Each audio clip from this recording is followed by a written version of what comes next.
So ఇంకో recipe తోటి అయితే మీ ముందుకు వచ్చాను. ఈ రెసిపీ ఏంటంటే గుత్తి వంకాయ. చాలా అంటే చాలా సింపుల్ ప్రాసెస్ ఉంటుంది. సో రెండు వంకాయలతోటి నలుగురికి సరిపోయే రెసిపీ చేస్తున్నాను. సో ఫస్ట్ అయితే పల్లీలు, ధనియాలు, జీడిపప్పు, బాదం పప్పు వేయించుకొని అందులో గసగసాలు కూడా వేయించుకొని మిక్సీ పెట్టి పక్కన పెట్టుకోవాలి. అందులో ఉప్పు, పసుపు, కారం వేసుకొని గరం మసాలాలు కూడా వేసి మిక్సీ పట్టుకొని పక్కకు పెట్టుకోండి. అలాగే వంకాయలేమో చిన్నగా కట్ చేసుకొని, నాకు 2 పుచ్చిపోయాయి, 2 మంచిగా ఉన్నాయి. 2 కట్ చేసి మంచిగా నూనెలో ఫ్రై చేసి పక్కన పెట్టుకున్నాను. పక్కన పెట్టుకున్న తర్వాత మనం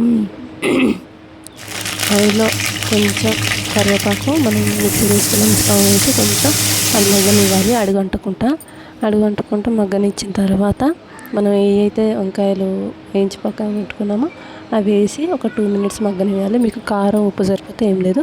సో ఇప్పుడు యాడ్ చేసుకోవచ్చు. యాడ్ చేసుకున్న తర్వాత అవి కూడా కొద్దిసేపు మగ్గనివ్వాలి.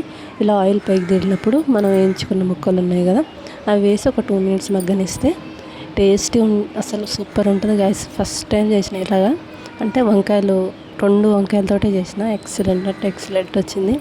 అసలు చాలా అంటే చాలా బాగా వచ్చింది. సో ప్లీజ్ నచ్చితే లైక్ చేయండి, షేర్ చేయండి, అలానే సబ్స్క్రైబ్ చేసుకోండి గైస్.